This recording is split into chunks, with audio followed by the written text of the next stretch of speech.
Welcome to the local A 724 podcast. in 3, 2, 1.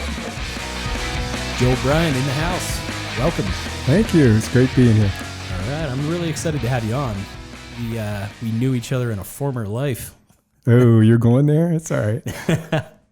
So real quick, just so the audience understands, I came on to help you and your wife shoot some promotional videos for your business. And while we were there, we figured out how we actually knew each other in a previous life. You want to? Yeah, I do. Ahead? So this is a true confession here, but I began my public career life as a Roman Catholic priest.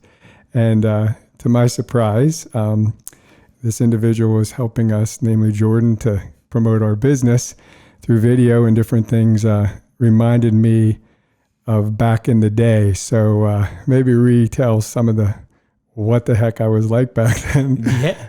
I just went by the cathedral, the Diocese of Greensburg, and that's where I laid on the bricks and dedicated my life for that vocation and career.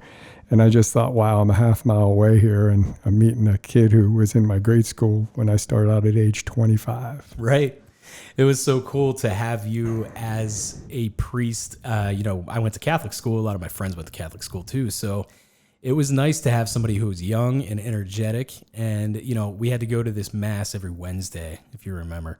And it just that was something that, you don't look forward to as a kid. But with you doing it, it was fun and it was exciting. And you played guitar and you sang and all of this stuff. So we really did connect with you on a whole different level, than we would with, some of the old guys or the old priests that were there. So, do you remember what grade you're in? I have a picture somewhere. My mom has a picture of me in kindergarten, and you are in that picture. Okay. I think it was like our kindergarten graduation or first grade graduation or something like that. I'll never forget, I was playing kickball with probably third or fourth graders and kicked the ball, ran to first base, and someone got in my way, did a full 360 and was knocked out. Oh my God. It was a great homily because when I was coming to, someone said, if he's dead, I get his watch. Anyway, it was a very interesting, close to 10 years. Yeah. Yeah. Well, that's pretty awesome. So now, totally different story. What are you doing now? What's great, I actually from the transition, and that was, I know this isn't the topic, but, literally around year 5, I was pretty much a big reader. I had a mentor who told me, if you really want to talk to modern people, you got to know what's going on, and had me reading, like the Wall Street Journal and nonfiction. And it was just a fantastic sort of integration into the new world that I was in. You've got to remember, I did go to a secular college, Gannon, and I went to a couple different seminaries for grad school, but you're pretty much trained for the Middle Ages. Yeah. I have a philosophy degree and a master's of divinity, which was really like a pastoral master's degree. But what happened was, for me, and I'm respectful of all traditions, many paths, one journey, whatever helps us be self-fulfilled and find ultimate meaning in this passing place, I'm all about it. But what happened is I just really had to figure out what was best for me. And I actually was pretty vulnerable through it all. I talked to a therapist, worked through it. And, 4.5, 5 years later, I made a decision that I'm better served moving on. And I'll never forget, my therapist said, "You've been in holding pattern for like a year now." He goes, "If I had a pill of courage, I would give it to you, but I don't have that pill." Right, yeah. And I'll never forget that, because the hardest thing for anyone is to just have courage, And Sure. so I made the move, and I moved on. And I'm answering your question about what I'm doing now, because the theme of being our best self, I taught in high schools recently in my last job to get young people to think about the trades, like machinist jobs, et cetera. And the presentation title was Your Coolest and Fullest Life. I like it. And to me, I believe it's profoundly deep for modern ears. For sure. Because the word cool to me is not just like, hey, I got neat clothes, neat car. Mm-hmm. Those are nice to haves. But, there's just a congruity and a rightness about what you're doing. And in my work, I literally started out in a nonprofit situation at Goodwill Industries. My first job out, totally unqualified, totally, absolutely struggled with it. And I really saddened the CEO who gave me the opportunity because it almost killed me. I went to Goodwill Industries and had a situation where I was going to try to work with people with disabilities just to get away from the public and take an easy transitional job. Mm-hmm. And you should know that, that work to me, I had read a lot about it being a healing thing for people, every day is this, you're the same person with individuals with developmental disabilities. There's not, they have their issues as all humans do, but it was just something. But they convinced me there was an opening for director of communications. And this was a $37 million company. Wow. Yeah. So I quickly exited. And after that, I went and did what I originally wanted to do for the next few years. And my whole life's been about, pretty much from there, human resources. Yeah. I landed a great job at a tech company. I knew the founder and his son. And actually, my whole motive has always been, how do you get people to be fulfilled in their careers and also just keep evolving as humans? Right. I think that's really important that you give that distinction, because I think when, people have a job and they're in corporate and the word HR comes into play, everyone kind of like tightens up and they're like, oh man, somebody's in trouble, or, something like that. HR tends to, in the corporate world at least, when you hear it, tends to have kind of a negative connotation whenever you're talking about it. But in my experience, even in the last company that I worked for, that wasn't the case. It was, of course, you would, if you were in trouble, you had HR sitting in your meetings.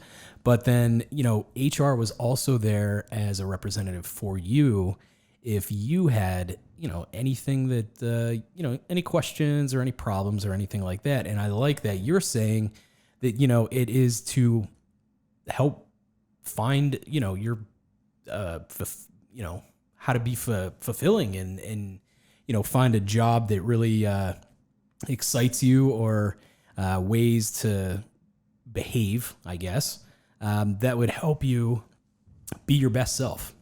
Yeah, exactly. And now, out of respect for HR, I've left.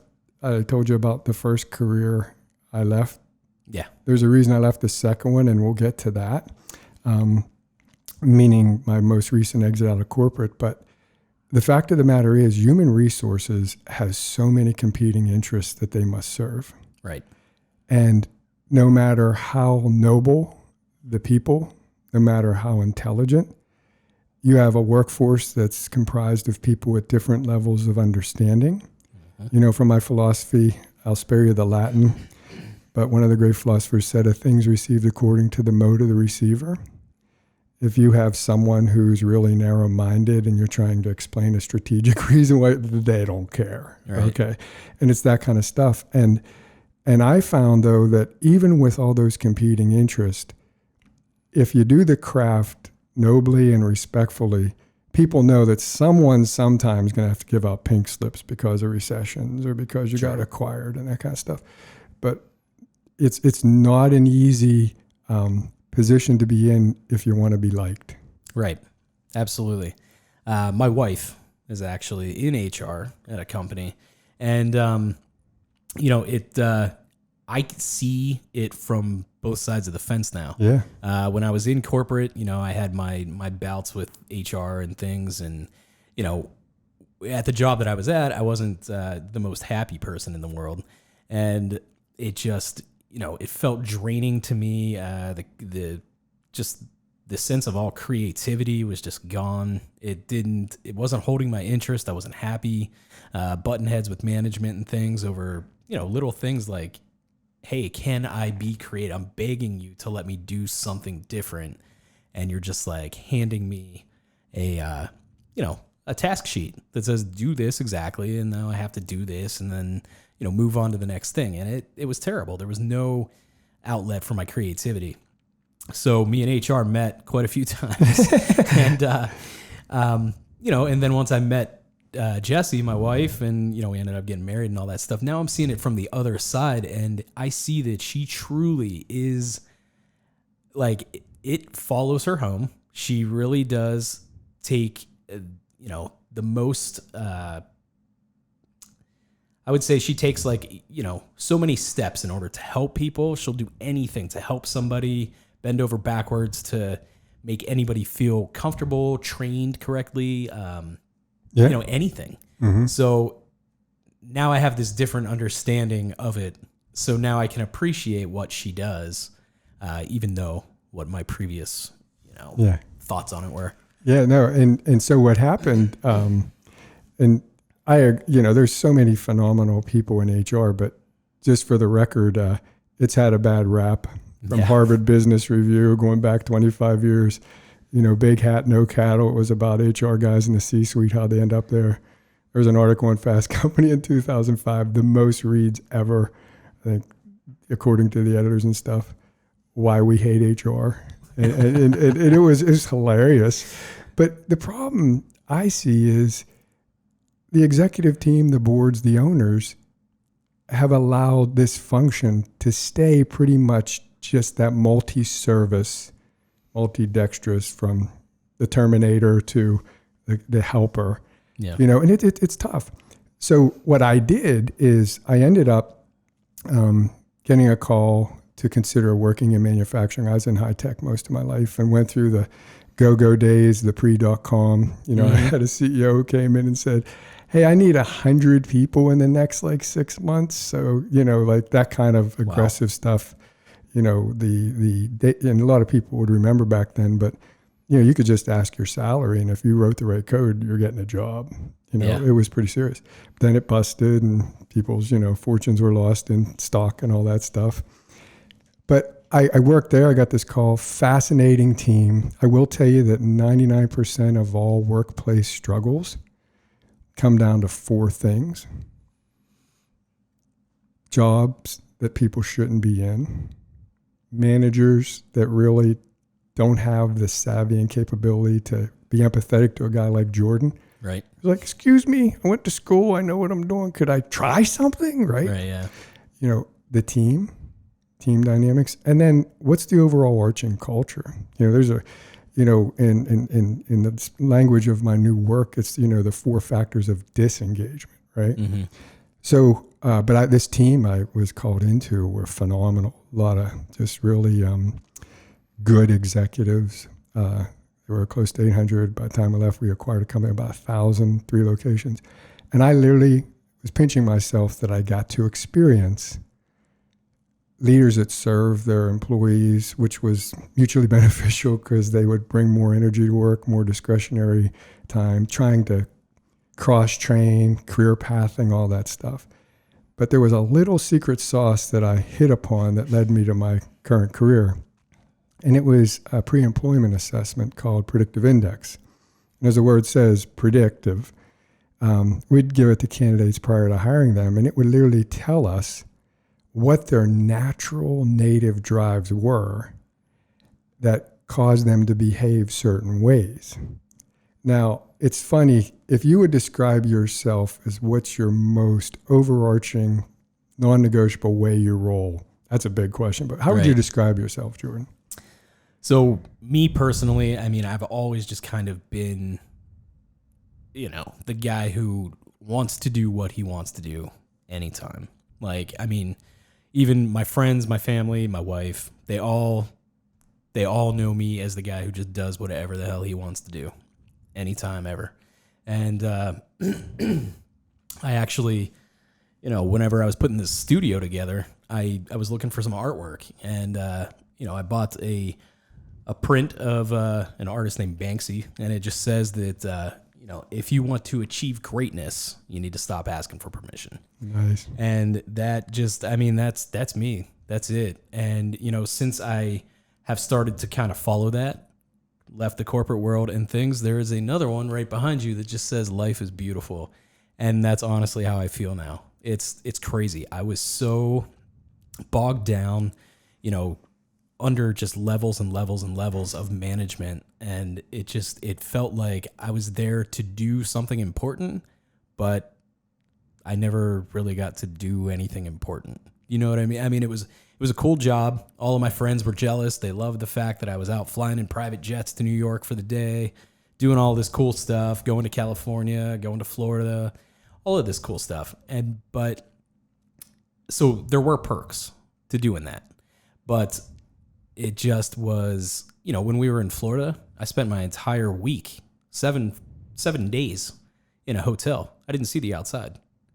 It was just nonstop from the time you got up till the time you went to bed. You were working, you were inside, you were doing something. So, it wasn't, the perks were there, but they didn't matter. And, I always just felt like I was being just kind of, limited in what I wanted to do. I remember one time we were shooting a video and I asked, the boss, I just said, hey, I'd like to get a shot with my drone. We didn't have one at work. So I offered to bring mine in, and I just said, if for some reason this thing, we crash it or something like that, I'll bring it in and use it as long as you guys will replace it if something happens to it. And immediately the guy just started laughing and was like, I'm not paying for your drone if you break it. And I was like, well, it's for this shoot. Yeah. You're going to get a benefit. You know what I mean? Like, it's going to be great. And instead of looking at it creatively and thinking, now this is a guy who's supposed to be my boss, more creative than me, apparently. And I'm trying to explain to him that, like, let's break the mold a little bit. Let's not keep doing the same stuff that we're doing, like these static, boring tripod shots. Let's take a drone. Let's fly it out. I mean, we're in downtown Pittsburgh. We can get some really great stuff. It's awesome. And he couldn't see it. He was just like, nah, I don't care. I don't want it. That had to feel like, whoa, such terrible. a contradiction. And one thing that, in just hearing the quote, of not asking permission, it's evident that you are a highly innovative, creative sort of visionary, someone who just can't help yourself but see other ways to do things. Right. Okay. So what I ended up doing is our company was 70 years old. The founder's son was getting up in age, one of the greatest owners I've ever had the privilege of working with, because he literally put all his profits back in new machines, allowed us to scale. We're working for medical, aerospace, electric cars. It was just a fantastic the markets we served. It took me 3 months to even know what we did for a living. Right, yeah. It was so awesome though. But again, phenomenal people, left and right, up and down, who really knew that people mattered. Okay. So we used this assessment for a really important reason, and it was to try to invite people to join the trades, because it's really hard to find specialized machinists who are cutting metal with millions of tolerances and stuff, both on machines and grinding machines and different things. And right before I got there, the company started partnering with a local high school, and out of that high school, we were able to get a number of students, many of the advanced placement kids, to consider taking a senior elective that would be about the trade. Come over to Oberg was the name of the company, Oberg Industries in Freeport. And what happened was, it was great, and they did this, but at the end we had to figure out who was really going to make the jump. Right. And some of these students could go to a lot of colleges. And so we started bringing that topic up, that, hey, we'll put you through school if you come here. And as it turned out of 30 people, we hired 10. And one of the main reasons we selected the ones we selected was because of this pre-employment assessment, where they lit up wanting to do the same thing in a very detailed manner, in a consistent environment where they weren't bothered, sort of like, scientists almost, but really good kinesthetically with their hands. And when I saw that, I also thought about the 13 or whatever number of people reported up to me, both in HR, development, and I had some individuals who were real veterans. We actually had our whole team go through this to understand where we each were at with this assessment. Yeah. And it totally changed the way, I viewed my staff. They viewed me. Someone told me once I should go to On and On and On Anonymous because, I do like to talk. That's part of my profile. Well, that's good. It's good for a podcast. Yeah, there you go. And, but that to me was like, wow, this is really special. And I had some other managers start doing it. And lo and behold, this program took off. We paid the students out of school close to what they'd make out as a rookie engineer. The parents understood no debt. We got their backs. Many of these students, most of them are still there, our retention rate with that program. And so to me, I was like, wow, this is it. Yeah. I read, it sounds inspirational, but I think it's really cool that, when the world's greatest need is your greatest passion, you found what you're supposed to do for your life. Absolutely. That's a great quote. Love it. And I saw it in their eyes. There was one young lady, I think her household income, she told me, was $40K, her mom. Another kid, they're literally buying groceries to feed their siblings with this nice salary they had, and they're all kind of collateral benefits. But getting back to the story, we ended up our owner wanted us to consider the sale of the company for him to get a liquidity event to get at least the money he deserved to move on to his next stage of retirement. Mm-hmm. And we were able to do that. And as is the prerogative of any new owner, they have their own executive team. So a number of the key leaders we were told no longer needed. So I find myself, just shy of Social Security about 7 years, although I want to work till I'm 100. I just love working and helping what I can do. I found myself, wow. Yeah. What am I going to do? And then this thing sort of welled up as an option. Little did I know this company, which is located in Boston, had been acquired a couple years earlier by 2 Harvard MBAs.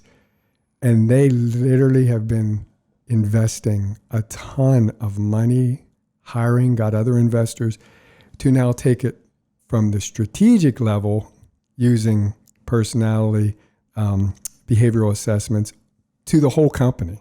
Yeah. And getting, if you think about it, an X-ray machine.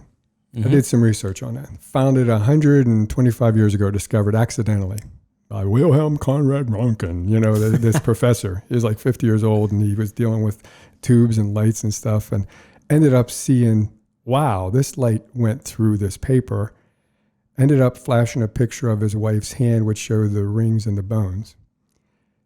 And if you think about that one discovery, what that meant for healthcare. Oh, yeah. It's astronomical. Yeah. I mean, from MRIs to TSA, we're getting zoomed all the time. Okay. That inner awareness when there's an exterior barrier. Mm-hmm. Okay. Most people go to work acting. Oh, yeah. Okay. But you can imagine if you get beyond the facade of really understanding, like, who are these individuals? Yeah. How do they really roll?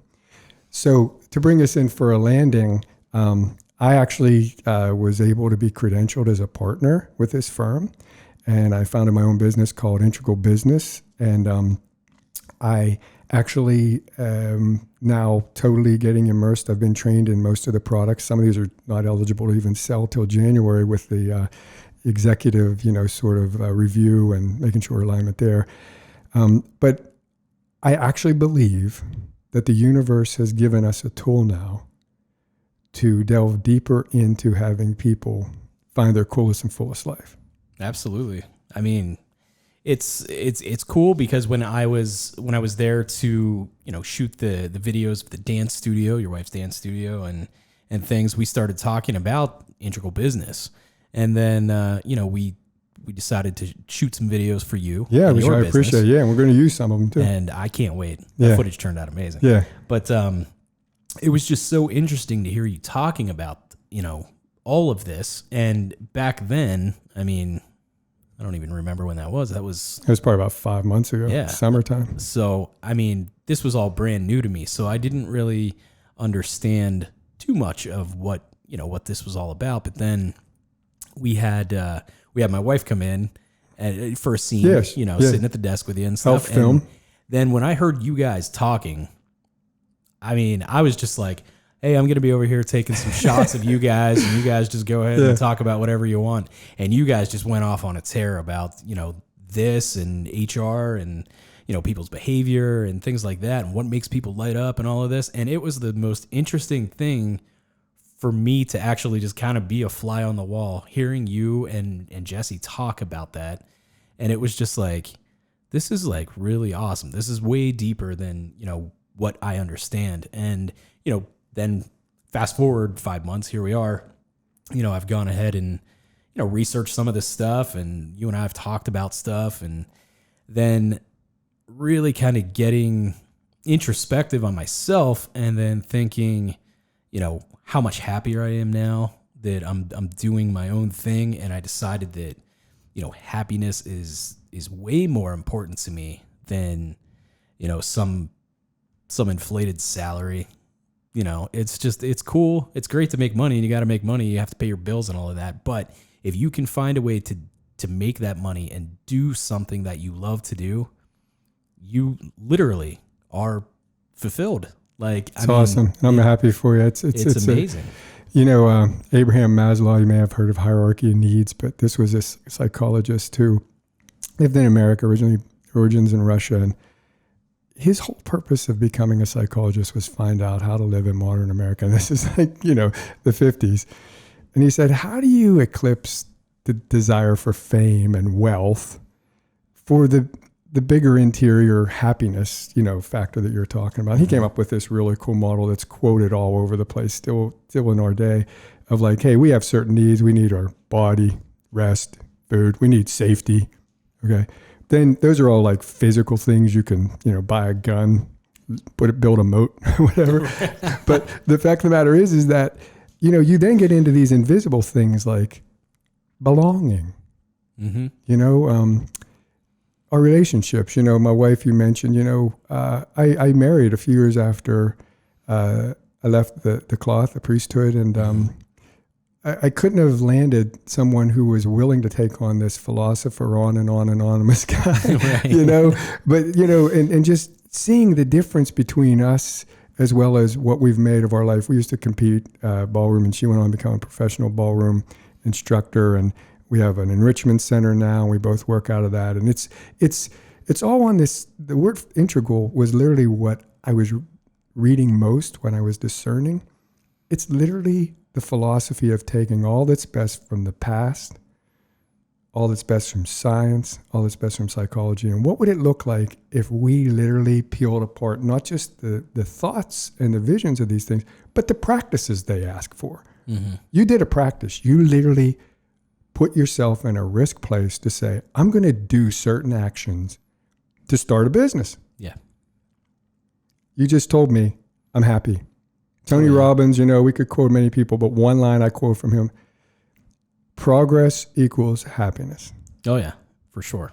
If you're moving forward, you're doing okay. So, maybe you want to tell the people what we're going to do now for a little bit of fun, just to see what's going on. Cause I want to make sure we get this in for you. So as we were shooting these videos and stuff back in the day, we decided that I was going to participate in this predictive index. And just as I don't even know. Well, you're helping me. I'm a rookie guy. Right. And they say do 30 reads in 30 days. Mine's going to be like 30 reads in 60 days, but I can check the box off of one of these with Jordan. Okay. Yeah. And it's a practice. I'm happy to report this is like 27. So I hope I got this succinctly and accurately down a little bit for you, my man. Right. Yeah. You're not my first rodeo. That's good. So, but yeah, I wanted to basically give you feedback that if you were a candidate in my company, what I was seeing, and more importantly, for your own self-knowledge. Right. That's important, because when we were shooting the videos, we spent a couple days together, and during our downtime or whatever, we would sit and talk. You being a new business owner, myself being a new business owner, we were sitting there just kind of like trading stories and saying how much happier we are, and you feel more in control, you feel more fulfilled every single day. It's you don't have this this ham and egg 9 to 5 mentality anymore. It's, yes, you work more, whether you're up at 7 or 8 or 9 or whatever, but you're working not only till 5, you might be working till 7, you might be working till 8 o'clock that night. Or, I don't know, maybe you have a short day and you only work till noon, whatever. But it's like, that flexibility is really something that is important. And to participate in something like the predictive index I'm excited to hear these results, because I'm interested to see what this says about the way that how happy I feel now. It's awesome. Okay. I'm very excited about that. And for those listening, it's best to have visuals, but we're going to just paint some audio pictures for you. And I want to just briefly outline one thing I wanted to say though, Jordan. It's very rare. They say, like 30% maybe of people love their job, but it's out there. Mm-hmm. We still have people who, like you, would work extra hours on their own discretion because they love their boss, they love their work, sure, right? Absolutely. And so this tool for me is the 70% or even more people that literally struggle and burn calories and are stressed because they're in the wrong job or the wrong boss or the wrong team or the wrong culture. This could be such a pathway of liberation if companies would take advantage of this deeper inner look. For sure. I mean, let me preface. Yeah. Excuse me, I have a cold. So I lived in Lancaster for a little while, and I worked for a small company. It was myself, one or two other guys, and then our boss. Our boss, his name was Derek, amazing guy. This dude is like a serial entrepreneur. He knows how to make money doing things that he loves to do. And to work for this guy was one of the greatest things that I've ever experienced. I learned so much from Derek and just the culture in Lancaster. So I don't want people to think that I hate working for everybody. Right. Because I don't. Right. I mean, if I was able to, when I moved back to Pittsburgh, just because I wanted to be closer to my family, if I could have taken that company, Derek and all of my team and everything like that, if I could have picked that business up and brought it back to Pittsburgh, I'd still be there. I loved working for him and that company and doing the things that we were doing. We were making videos and commercials and all kinds of stuff.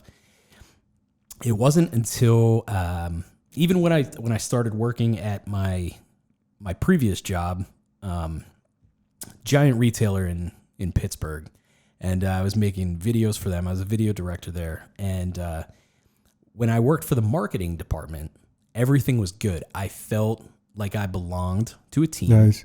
The guys were funny, and the girls were funny, and like we all kind of hit it off on this level of like, we're the creatives of the company type of thing. And it was just like, it was real relaxed and everything. Fast forward a few months, the company went through some changes, and they shifted the video department over to a different department. Now, this other department was nowhere near creative. It was very analytical, very like spreadsheets and blah, blah, blah. Like, I mean, things started happening to my job where I was just like, wait, I'm doing spreadsheets now? Like, how is... I come here and play with cameras. That's my job. That's why you pay me. Yeah. And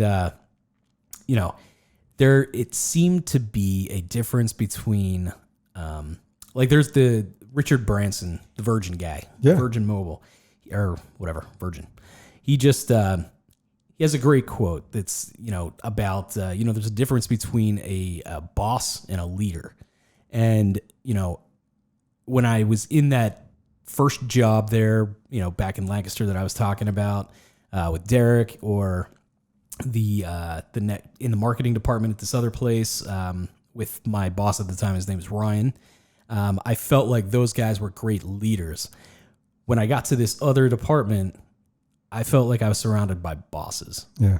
And that was just, not good. But I wanted to preface it's the good. fact and that... and I think there's probably a lot of people who empathize with both, those who have a good opportunity at work and those who, for one of those reasons, we talked about, they're struggling. Yeah. They're struggling. So let me ask you this. What did you think about this survey? It was an email you got. I mean, how long did it take you to think? Probably 5 to 6 minutes. Exactly. That was It's nationally, there's been 30 million people take this survey. We have the most modern updated version, but it's quick. And what I want to do now is just give you a little bit of background on what the survey is actually doing and telling us about you. Okay. All right, it's not telling us about your skills. It's not telling us about your values. Yeah. It's basically telling us how you roll, what really is the way you're driven. Mm-hmm. And those drives create needs, which translate into behaviors. Yeah. Okay. And this is a workplace assessment. Now, I always say the business of life, like really everything. It's funny. I was reading that, most millennials, 89, born after 89, they're more concerned about purpose than pay. You mentioned that already. They're more concerned about basically development and satisfaction. It's just really cool. But the one thing I remembered is they're more concerned about life than a job. Right. Yeah. Yeah. No. So which is funny because I was born in 1983. Yeah. There you go. Oh, you're I'm a hip guy. Yeah. Absolutely. But getting back to this thing, the survey is basically trying to find out 4 different factors, they call them. Mm-hmm. And then there's a 5th element. And the 4 factors are this. And you could think about it. The first factor is they use easy A, B, C, D. Okay. A is dominance. Okay. The drive to basically put your influence on people and things, like leave your thumbprint, right? Right. It can be high, or you could be at the other end of the spectrum, which you really aren't that kind of person. You're more a collaborator. You're more a supporter. You're not someone who puts himself out there. Okay. Right. The second drive is basically B, which is, the drive for extraversion. And we know how that translates. You just like being with people. Yeah. You process through people. The third drive, it's a little weird because it's not a Webster dictionary. It's C, it's patience, but it's really, I like the definition, the drive for consistency and stability. Remember those machinists I talked about? Their work environment would make them most, effective if there wasn't a lot of change. Yeah. So a high C wants that consistency. A low C is like, dude, I can only do so much of this every day. I got to get up for a walk. I got to do something else, And then the last one has to do with formality. D is basically the drive for rules and structure. Yep. Okay. So now I'm going to share this just for you to see. We have to tell people, I do not know these results. No, you don't. I took this thing a while ago and I tried to have you tell me what they were while we were on the phone discussing that you would be on this podcast and you would not tell me. No way. This is live. This is live. And you may feel a little vulnerable and that's okay. That's fine. I don't think the one thing I've really respected about you really appreciate learning whatever path comes, right? Oh my gosh. Yeah. I like to be uncomfortable. If we get called out, cool. Okay. And believe me, this isn't a behavioral like you messed up. I'm just saying sometimes when you give these readouts, people are like, am I bad? I'm like, no, everyone's perfect. If you had the best job for you, you'd be even more perfect. Right. Yeah. Okay. So, but real quick, this assessment spits out 3 things. The first is it tells us what you felt with the first question, which was, how do other people see you at work pretty much? Okay. That's one. It's called the self concept. Okay. Then it says, how do you see yourself? Right. And it's 86 adjectives, stimulus response. Again, this has been going on for 65 years. These scientists in the back room know their stuff, know what adjectives spit this kind of profile out. And I want you to know that for some people, they're aligned how they really are with the job they have. Yeah. And when that happens, that usually equates, what do you think? If I roll this way and my job allows me to, what does that equal? Happiness. Amen. Yeah. Okay. I mean, that's it. High energy. I Fulfillment. I actually, because I had no background in HR, I got certified in it. And one of the coolest definitions I ever read was from, it was a global professional HR. It was basically engagement is entering a state of focus where things are timeless. Oh, yeah. I love that. Yeah, it's great. That sounds almost like mystical literature I used to read. Like, you're in the now. And also you bring a vigor, and I just thought, but getting back, now, Jordan, did you like your last job? We've talked a little bit. I don't think so, right? Not as much as I did at the beginning. Okay. It wore on me. Okay, so let me say this. What was expected of you is pretty much diametrically, completely the opposite of who you are. Yeah. So what toll did that take on you?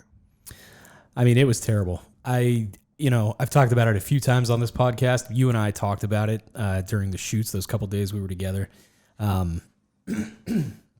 My wife can attest to this, but I was literally a bear. Like, I would come home after, I would hate to drive there for an hour. Couldn't stand the entire time I was there.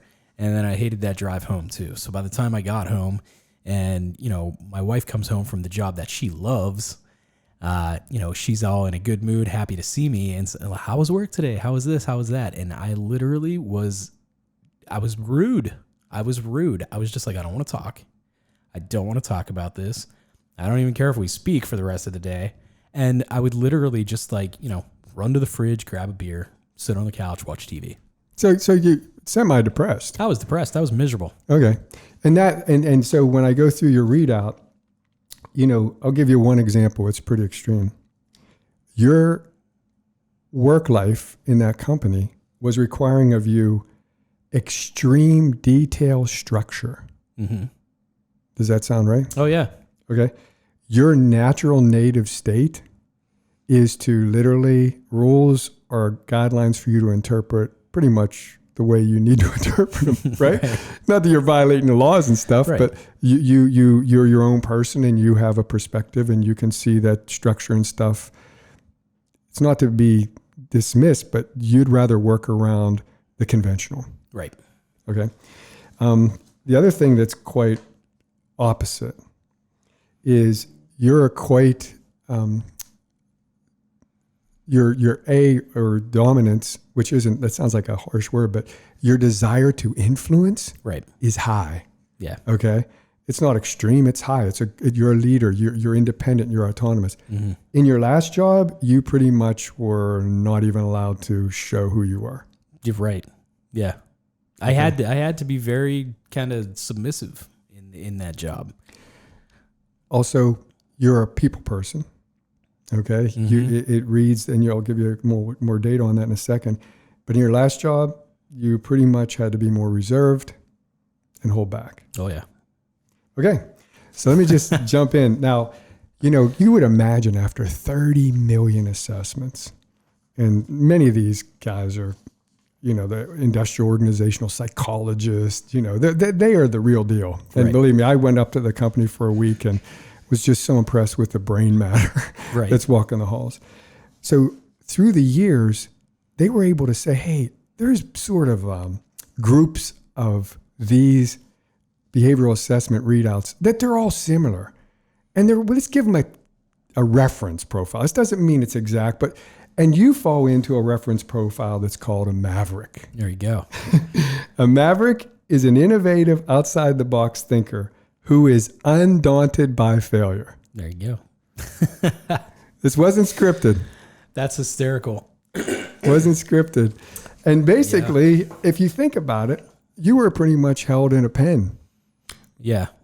And they didn't know it because they didn't, like the doctors who never knew x-rays, the correlation there is if a science comes forward that allows us to see more deeply, why wouldn't we use it? Right.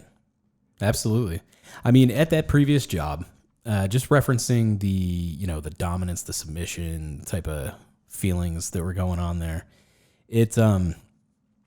I was surrounded by very, very dominant people, very strong personalities. And, for me to compete with that wasn't something that I was interested in. I wanted to get in there. I wanted to do my work. I wanted to be happy and, create things. And I didn't get to express any dominance or anything like that until I was basically backed into a corner. And then it would come out, and it wasn't coming out in a positive way. Yeah. It was coming out in a negative way. So, I did learn a lot of things from those people. Sure. That I still implement into my business today. And so I am thankful that I went through that experience. But I am I am definitely glad that I'm past it. And it's interesting. Your dominance is more task focused.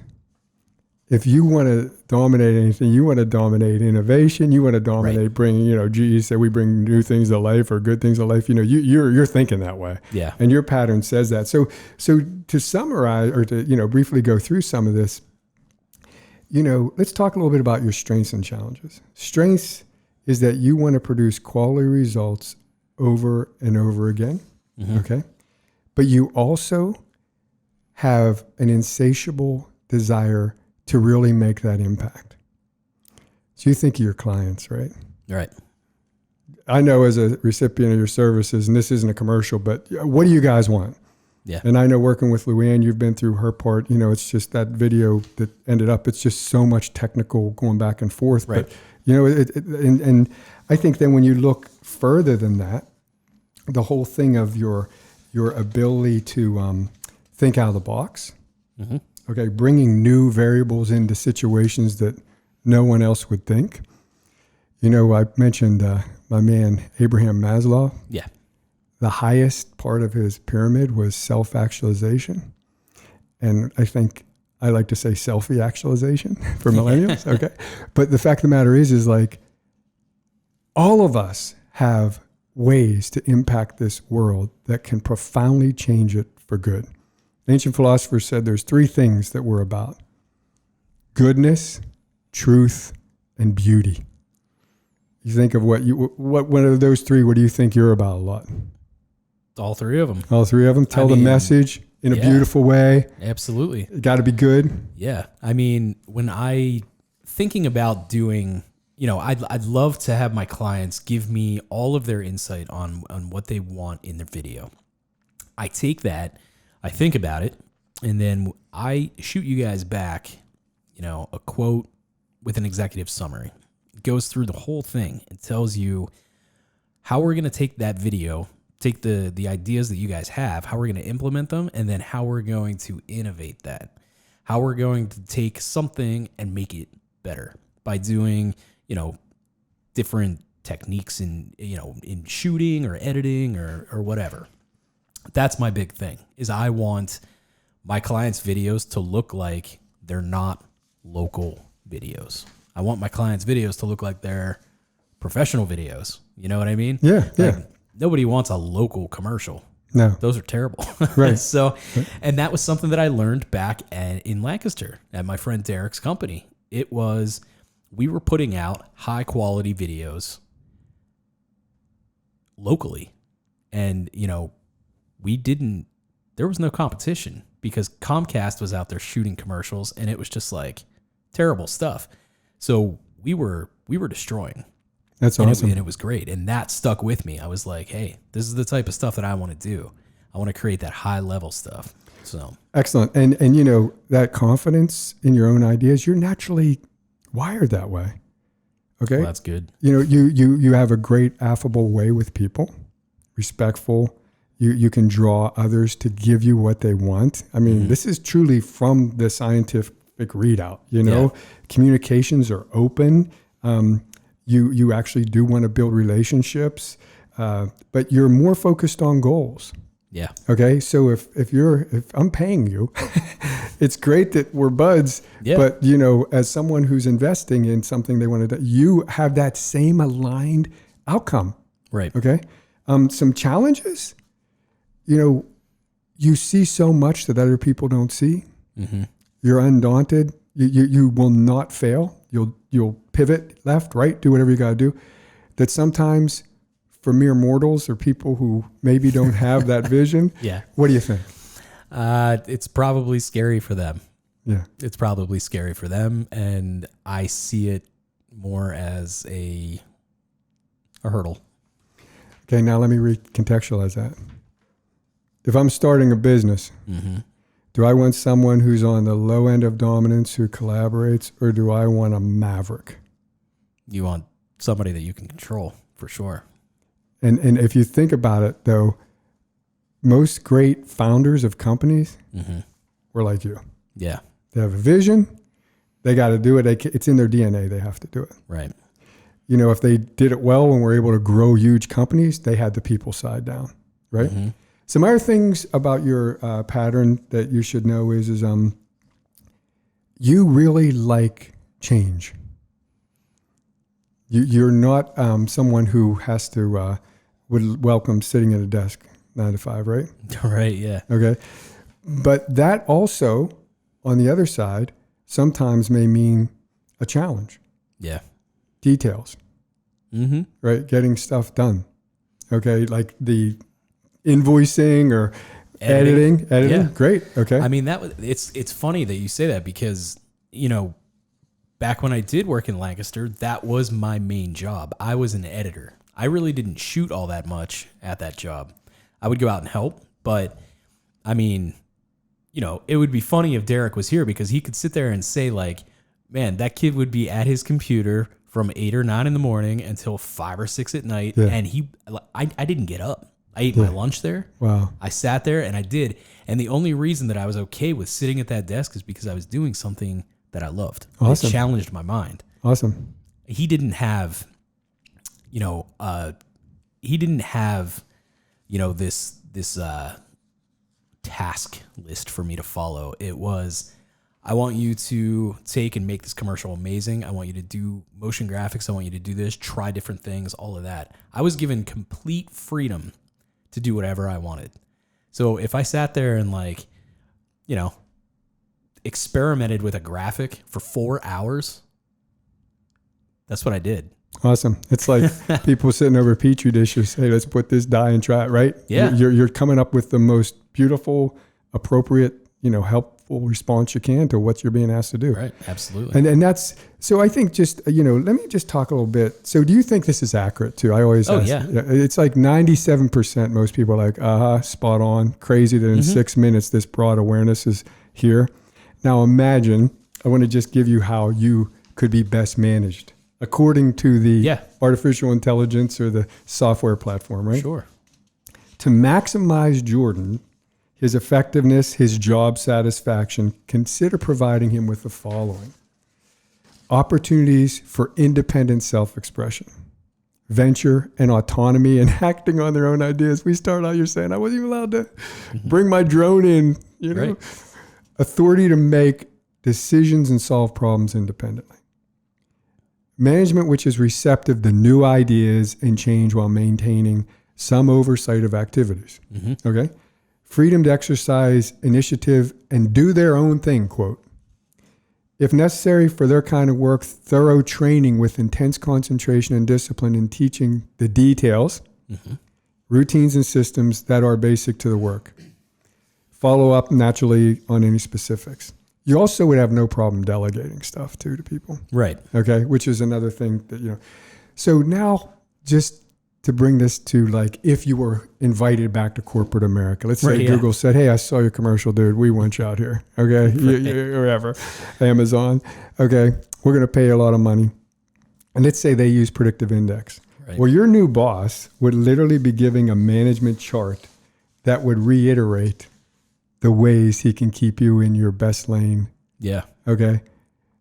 And instead of an annual review, he aligns the department goals with who he hired. Mm-hmm. But more importantly, he would have known he was getting you from reading your survey even before you got there, the results. Okay. Mm-hmm. Then go one step further. Imagine you're working in a team of 5. Yeah. And you can see everyone else how they roll. And you talk openly about it. So if someone hates public speaking and talking and they're more reserved, instead of me saying, hey, Susie, I need you, what would you think about that? Probably a better thing would be send Susie an email. Hey, give me your response by Monday. I'd love to know your thoughts. Yeah. So that's a summary. I think it's a serving and offering a product for our modern world. And the companies that have used it, it's a global company now with partners all over the world, are seeing incredible results. In fact, this is really key. Just this year, they believe, Predictive Index does, and as a partner of theirs, that we're creating a whole new category. Now, let me tell you what a category is in business. You may know this, but rideshare. Who do you think of? Oh, Uber. Uber. Okay. Yeah. My parents, your parents, well, my parents are deceased now. They never knew Uber. Right. Okay. Electric cars. Who do you think of? Tesla. Okay. Whole new category, right? Right. What about this one? Talent optimization. Right now, predictive index. That's right. And more importantly, locally, integral business. Right, yeah. Okay. And my tagline is talent optimization simplified. Yeah. This brings so much. I love your tagline because it is simplified. It really is. I mean, just to hear those results, it makes me laugh because yes, everyone that knows me as the Maverick. It's hilarious. And it's funny because, sometimes to a fault. My wife isn't happy that, every so often I'm just like, nah, it's cool. I'll do what I want. Got it. I got it. I'll figure it out.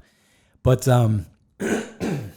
I feel like if, that new team that we got sent over to at my last job, Wow. had they been able to have this information, it would have helped tremendously because I remember having a conversation with the guy who was the director of the department, and he made it sound like he was very in tune with managing different types of people.